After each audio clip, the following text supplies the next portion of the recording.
Hello, everyone, and welcome back to the Leverett Ball Show.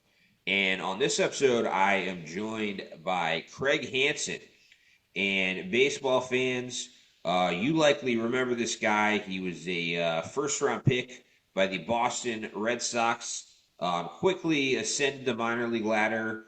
And Craig, I believe you got called up to the show within the same season after you drafted in the first round. You played it at St. John's, and I think you were a September call up that following September. I mean, were even you surprised by how quickly you got to the highest level? Um, was I surprised? No, because I was told by almost every major league organization that I was ready to go right out of college.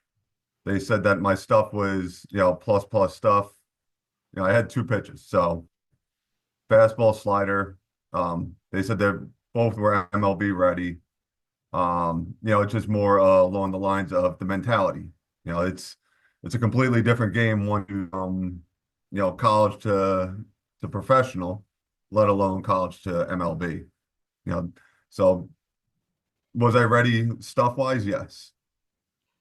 But so it was more kind of the finer points of pitching and the experience that you needed to develop. But you're throwing gas, Yeah. right away coming out of college, and you spent time during your big league career with the Red Sox and the Pirates.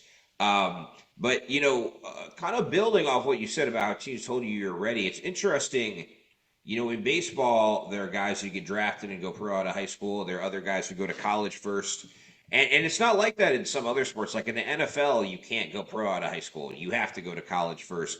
Yeah. Now, you were a guy, you went the college route before going pro. I mean, and you talked about how teams told you were ready when you were drafted. I mean, probably an 18-year-old kid who just finished his senior year of high school, they're not going to tell them, you're big league ready. I mean, do you think it's a better route to go to play college baseball first, or do you think it varies from person to person?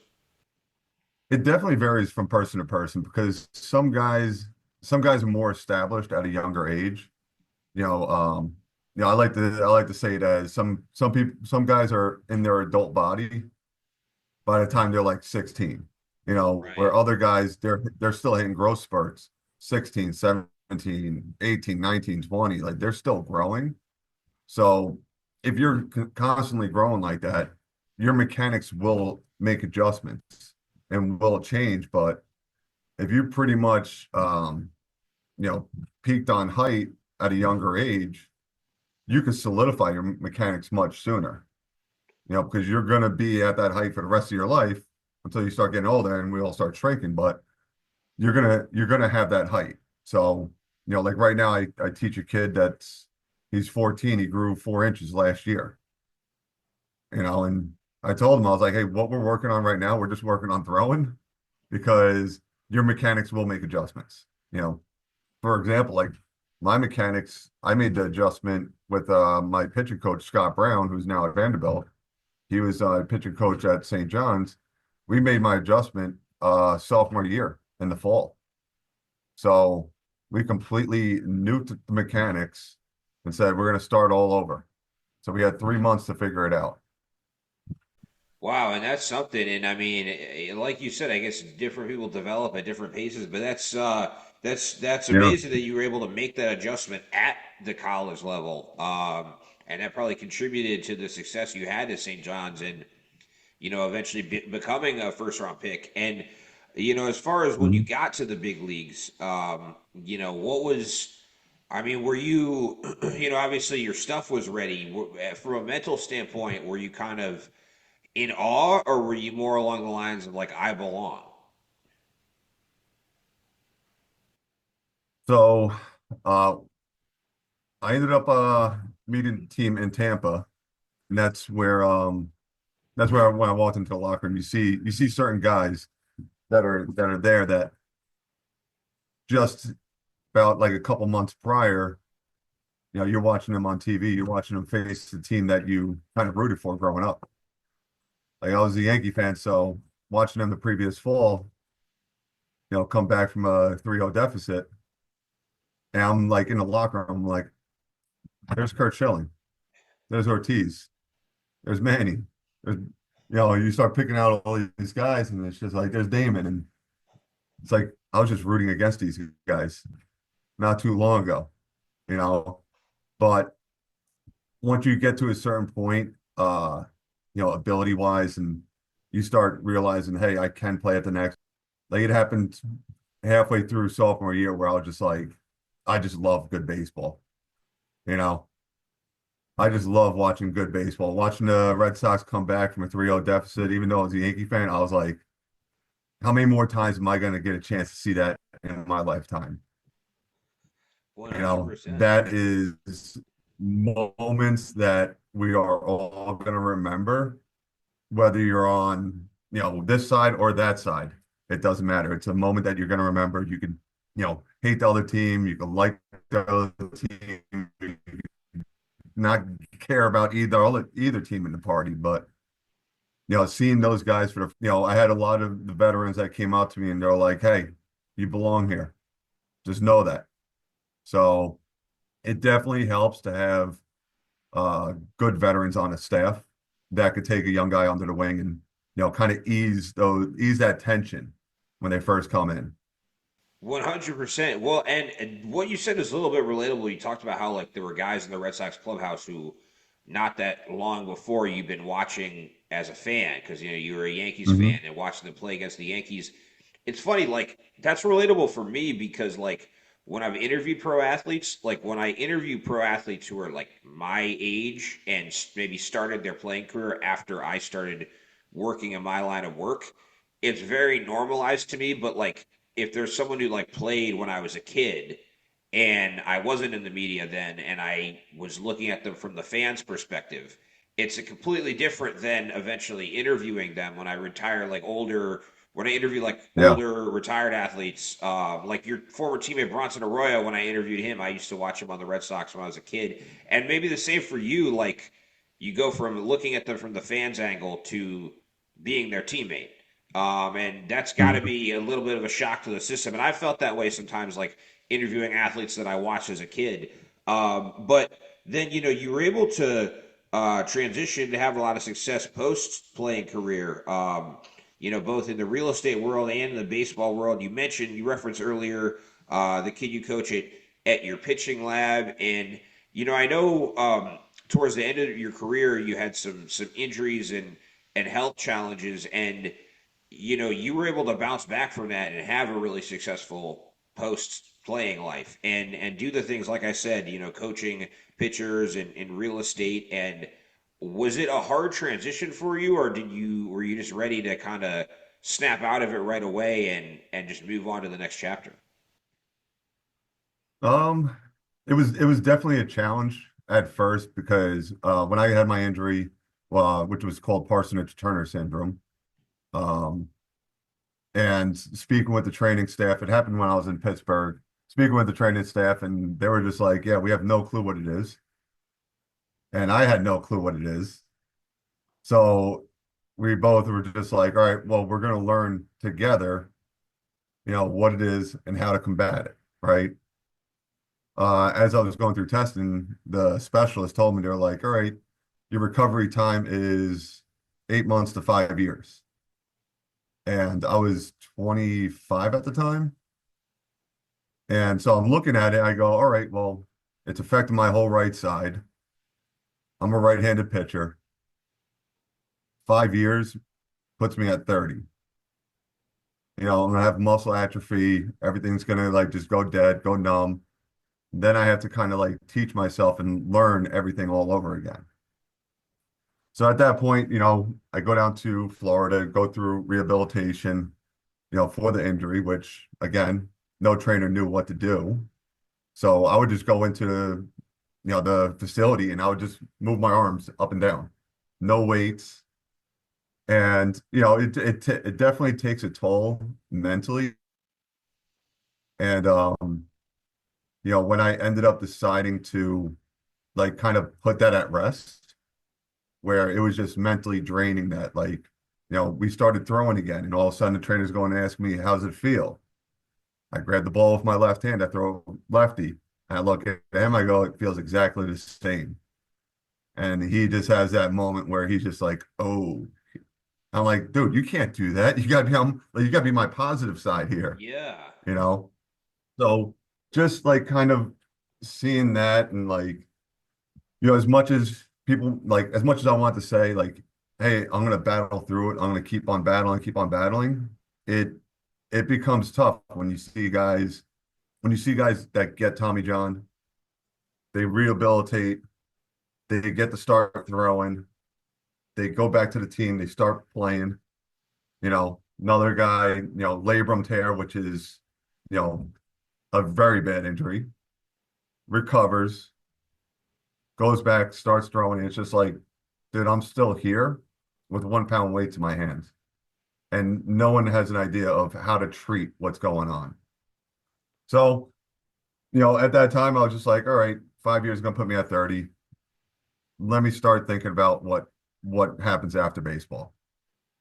And that's when I started to get into real estate, just because you know, I've always liked real estate. I've always liked the architecture aspect.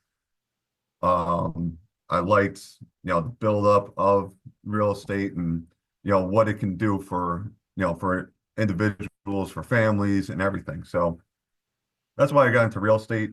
When I stepped away from baseball, to be honest, I did not watch baseball for years because I just kind of, I had a hatred towards it because, it was just like, it was kind of taken away. And, you know, I kind of didn't feel like that was right, because every player, they want to end on their terms. No player wants it to happen that way. No player thinks, okay, towards the end of my career, I'm going to get hurt, and that's how I'm going to walk off into the sunset. You know, you want to have that chance to be like, all right, now's the time. So stepped away, had to didn't watch it, didn't pay attention, and then I did try to come back with the Mets. They gave me a shot. I was training with Eric Cressey up in Massachusetts, and we made a lot of progress. But I got into spring training, and my hand would go numb when I was throwing. So when it went numb, I just didn't know where it was going, and it became again a mental battle where it was just like you don't know where it's going, and it's strenuous. So that's kind of what happened. And then recently, just past November, I was just like, all right, now's the time where I start passing along knowledge. I Right. start trying to help people because, I'll watch and see what's going on in the industry, not just youth baseball, just, youth athlete development is, we could just take out that last word of development. There's really, there's really no focus on it, and I kind of took offense to it because as a professional athlete, we earn the right to play as many games as we do. And we earn that right by practicing at the younger age. At each step, we practice less and less each week, right? There's no professional baseball team that goes out there and goes, okay, we're practicing. You can't. You're playing every day. College, you play 3, 4 games a week, you practice 2. High school, you play 3 games a week, you practice 3 or 4, you know. Then you can start seeing that trend. It should be more practice, more practice, more practice. But then once I started seeing that teams are playing almost 6 games a week, and those 6 games could be in 3 days, but they're not practicing in between. I'm like, there's no development anymore. So that's why I ended up building out this pro pitch labs, and I want to kind of help on focusing on just the straight up development. I don't need a trophy. I don't care if anyone comes back in with a trophy. Like, are we developing? That's the main point is development. 100%. And, I mean, as far as development goes, I mean, I think we talked about this a while ago prior to this interview when I first booked you for the interview about how like in high school and sometimes even college baseball, the level of instruction is very low and a lot of people have to go to outside coaches to get quality instruction. And I mean, that was true for me, when I played at the high school and college level. And I had professional players I trained with because I didn't trust my high school and college coaches. But would you ever want to extend your lab to being instruction and also a team? Because the tough thing for me was like when I took lessons from like minor league baseball players, then translating that into games when they weren't there, instructing me how to translate the lessons into games, and having like idiot high school coaches there who didn't know anything giving me advice. Like, would you ever want to also coach a team of guys that you instruct? So it has crossed my mind of, kind of building out games, not necessarily like coaching a team that we're going to go play, another team from another town or another state. It's more of like the core group that we have at the facility. I have a great connection with Nassau County Parks and Rec, where they're working with me, and I could rent out field space, and if we have enough guys, that we could field kind of like two teams. Hey, let's go have a you know, facility game, right? And we're going to be playing against each other. We have top competition playing against each other. And it's like, let's take the pressure off of, you know, who's winning, who's losing. That doesn't matter. We're going to work on development. We're going to work on situational stuff. We're going to put you in those situations. And at that time, we could be like, all right, we know as a pitcher, you're on that island by yourself. And this is what I tell all my kids now is when we're in the lab instructing them, it's like, hey, we need to figure out what kind of cues you're going to have for yourself because your best pitching coach at the end of the day is right here. It's not me. It's not some other guy, some other girl. It's no one else. It's what's up here when you're on the mound. So if we do games like that, we can actually be like, all right, we can speak out loud to the kid and be the pitching coach during that situation. If he's not, that experienced with it, we can ask the questions, right after a pitch. Hey, what were you thinking there? Right. Just to kind of, you know, excel that development a little bit more.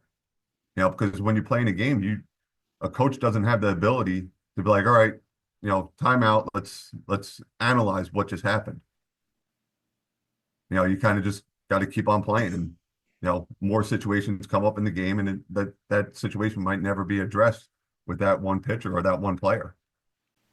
You're right. Yeah, and I think that's a part of development that is missing that I wish, I had that I wish more young players had access to. So that's a great idea, on your part there. And also, as far as, everything you have going on, actually, one other comment, actually, before I get to my next question, Yep. from what you said prior to telling me a little about your coaching, you talked about how what happened with your medical condition at the end of your career, and you talked about how for a while you didn't want to watch uh, baseball. That reminds me so Yep. much of guests I had on this podcast because I have a mixture of athletes and non-sports guests, and Ryan Dusick, he used to be the drummer for Maroon 5, and he had nerve damage Okay. in his arm, which affected his ability to Mm. drum. And it's funny, the nerve damage initially came from him pitching as a high school baseball player, Wow. and then eventually, I guess he stopped playing baseball but could still drum, and then it started affecting his drumming, and he had nerve damage in his arm, so it got to the point where he couldn't even do like a basic drum rhythm that a beginner drummer could do. And the Adam Levine and the other guys in Maroon 5, they loved him, but they were like, dude, we have to ask you to leave the band because he just wasn't good anymore. And for Yeah. years, he has a drum set in his house, but for years, he never played it and refused to ever play drums. And he actually had went back to school and became a therapist, completely different line of work. And now he plays the drums a little bit for fun at home. But for years Yeah. after he was asked to leave the band, he never wanted to play the drums ever. And he actually wrote a book called Harder to Breathe about his experience Mm. with all of that. I think I don't know if you like to read or not, but that might be a book you enjoy. I think it'd be very relatable for you, even though he's a musician and Yeah. not a pro athlete. Your story reminded me so much of his story. But as And far as you know what, Leverett? yeah, You know what, Leverett? Yeah, he might not be an athlete, but yeah, he was he was a person that had a dream yeah, and was living in his dream, yeah, right? And that's what every professional athlete, that's what that's what's so great about professional sports is it's a group of people that have the same dream. Like how many times can you say that you've been in a room with 25 other individuals and you all had that same dream at one point in your life? And now you're living that dream. You know, so yeah. for him to be in Maroon 5 as a drummer, he's living his dream, you know, and you kind of wanted to stay in that moment, you know, forever. But when Yeah. you're in the moment, you don't realize you're in the moment. When you're out of it, then you start realizing what that moment was. Oh yeah. Well, and maybe also, if you're in a famous band or you're playing Major League Baseball, there's pressure to perform, and maybe does that pressure make it harder Yeah. for you to appreciate the moment when you're in it? Yes, it could be, especially, you know, especially the situation I was in, you know, as a reliever, it's, you know, there's times where you go out there and like if you didn't perform, you know, the way that everyone's expecting you to perform, you had a bad outing, you're going into the clubhouse going, am I being sent down? Am I not going to be here tomorrow? You Right, know, that does cross guys' minds, you know, because it's, you know, it's a team sport, but at the end of the day, it's an individual team sport. If you're individually not doing well, it can affect the team, right? right. Like if I have a blow up inning, okay, well that put pressure on all my other teammates to kind of perform and get that win, you know, so you feel bad for your teammates that you did that, and now you're going through it, going, shoot, am I going to lose this chance here? Am I getting sent down? You know, that's something that stays strong. You know, and to go back to what you said in the beginning about you know what it felt like, it's and you know the difference between a high school kid and a college kid going is you're playing every day. Whether you're in high school or college, you're not doing that. You're not playing every day.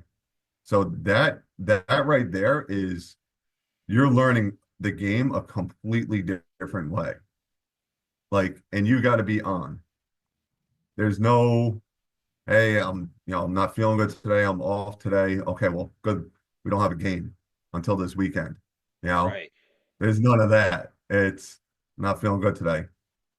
All right, well, we're facing the Orioles tonight. We're facing the Yankees tonight. Suck it up. Tough. Deal with it. You know. Yeah. So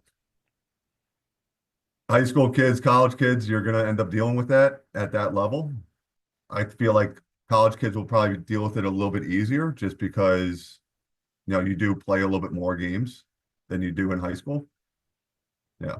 Yeah, no, I mean that's 100% true, and I mean, yeah, like you said, the day-to-day grind of the MLB kind of beats up on guys. One Yeah. hundred percent. But and as far as we're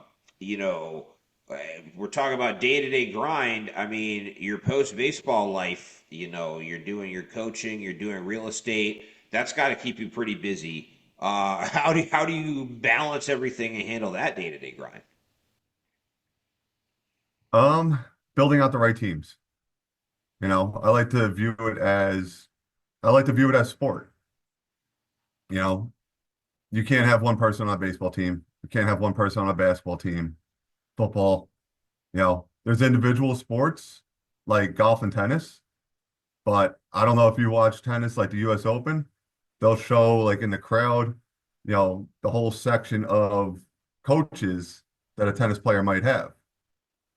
You know, golf, they have their caddy, they have their swing coaches with them at the range.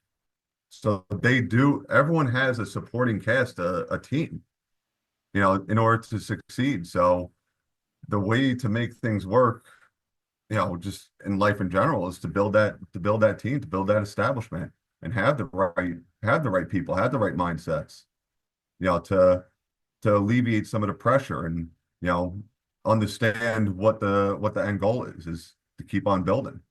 So that's how I view it, is kind of just managing a team.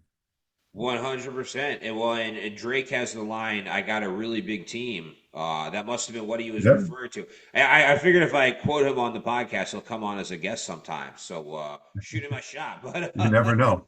yeah, but also with your well, I'll ask first with the coaching. If anyone wants to sign up to train with you, any young pitchers. How can they go about doing that? And I believe you told me prior to the interview that you also do like remote online coaching. So if Yep, people want to train with you in person, or if they're not in your area, they want to get some coaching from you remotely, how can they yep. go about signing up for that? Yeah, so the way to find me is on Pro Pitch Labs on Instagram, Twitter, YouTube, Facebook. I think that's all the social medias, right? So Pretty you can much, find us yeah. on there. It's Pro Pitch Labs. We do remote training. We do in-house training. We do a player analysis using Dari motion biomechanics. Work with TrackMan. And kind of help. I like to help more mindset of what we're doing, what we're trying to accomplish as a pitcher or as a player in general. I've played I've played with some great hitters. Ortiz, Manny, Euclid, Lowell, Damon, Trot Nixon, like some great hitters. And the best part about playing with those guys is being able to talk to them. Hey, what are you doing here? What are you doing there? Why'd you do this? Why'd you do that? Right? Because if I'm asking the hitter, I'm picking up that intel. I feel like that's just going to help me as a pitcher. So that's stuff I like to pass along, to younger guys, is, speak with your catcher, speak with your teammates. What are they looking for in this situation? So, visit us at Pro Pitch Labs, reach out to us, DM, email, propitchlabs@gmail.com. And, I hope we could help. The more people that we can help, the better. Well, that's awesome. And, maybe, I'm guessing all those Red Sox hitters told you, their approach and what they were thinking. So probably when you went to the Pirates, they probably freaked out. They're like, now he knows how to get us out. He knows what we're thinking. But, but, We never played them. We played the Dodgers, and I was part of that trade with Manny. And oh, yeah. uh when they came into town, I forgot what inning it was. It was relief. And I think had like 2 outs or something, and Manny comes up, pitching coach comes out, and they go, "All right, we're gonna walk him." And my eyes like could bulge down my head, going, I'm not walking him. What are you talking about? I'm not walking him. I don't want to walk him. I I hated walking people, Right, especially right, when it was on purpose. right. You can speak with my college coach. He had Yeah. he had me when we're in the regionals my junior year. When I was getting drafted, we were playing against University of Virginia. It was my first college start since my freshman year, because our number one pitcher ended up going down due to Tommy John. So we need to figure something out. So I told him, I was like, all right, give me the ball. I'm your closer, but give me the ball. Worry about game two. I got game one. Let's go. So I had that mentality, and it was a low scoring game. And I remember it was like the fifth or sixth inning. We had a guy on second, and Ryan Zimmerman comes up to the plate. They called for intentional walk. My coach tells me now, he goes, the stare down that you gave me, he goes, I know I was going to have to deal with that at the end of the game. Because he was like, I know you didn't want to walk him. So I ended up walking him. I intentionally walked him. Next guy gets up. It was Sean Doolittle. He was the first baseman for Virginia. Ended up being a closer in the big leagues, right? He ends up hitting a double, scores their only run. And I was livid after I walk into the dugout. I was like, that's why I don't intentionally walk people. Yeah, Yeah, he might be a first rounder, but I'm a first rounder. yeah, You know, I want to face the best, you know. So I had yeah, the same mentality when I faced Manny in Pittsburgh and they had me walk him. I was just like, dude, I want to face him. yeah, You know, whatever. He gets a hit, okay. It's baseball. Like yeah. guys will get a hit. So what? Oh So yeah, what? But yeah. give me the opportunity to challenge him. So yeah, I mean that, but the that's thing how it is, like, was. you think about how confident you have to be a professional athlete and do well, and then like the mindset you have to have that mindset doesn't go hand in hand with intentionally walking people. You know what I mean? Like, No. so I mean, it shows that you had the right mindset that you didn't want to intentionally walk people. I mean, if you were terrified to pitch to good hitters, you wouldn't have done very well. You know, so you had the right mindset. You wouldn't be at that level. Right. You would One not be at hundred that percent. level, 100%. you And know? if I mean, and I was a position player for most of my career. The only time I really pitched was in Little League. But like that being said, if I'd been playing at a higher level and they said intentionally walk someone, I'd be like, okay, at least let me like throw a fastball on his ribs and hit him and give him the base that way, and at least give him a bruise instead That's of like one pitch as opposed to four. yeah, exactly. And my pitch count is lower. Yeah. So 100%. But Then you own the inside of the plate. exactly. You And own he's the inside of the scared the plate. next time he's You have up. that in the back of their minds. Yeah. Right, They, exactly. they You should set call them it up. intentional HBP. Well, and there's, Now, yeah. you never want to hit someone and hurt Injure them. someone. Like Yeah. yeah. True. Well, You know, there, when you're throwing 95 to 97, like that's gonna leave right. a mark. And Right. that's what you try to get the meaty part. Right. I mean, I threw Yeah. like 75 if I was taking PEDs on a good day. So like I mean I wouldn't have hurt Yeah. someone the way you would have at like 97. But but yeah, but you know also you know I strongly recommend everyone definitely sign up for your pitching lab and your instruction, but also I know you're in the Long Island area. You know, if anyone in the Long Yep. Island area needs some real estate help, you know, do you have a website for that, and how can people get in touch with you for that? For that, you can just go to my personal Instagram, which is actually what is it? Let me It's pause for a uh second as I It's let's see what the Craig Hansen. that's right, the Craig Hansen. The Craig Hansen. Hansen was already taken. I It must have been like a day late. I don't know. I mean, I have the name Leverett Ball, so I wasn't worried about that being taken. But yeah, the Craig Hansen. Hey, I would have never thought my name was taken. All of a sudden you start Googling yourself and you start finding out there's about like 50 of you. Right. That's funny. But so yeah, definitely also if anyone has any real estate needs in the Long Island area. I don't know, maybe if you know, you're someone who's looking to buy a house in Long Island and you have a son who plays high school baseball. This is like the perfect guy for you to collab with. He Package. can help you in multiple ways, right? But Yeah. you Build a know, batting cage in the backyard and everything.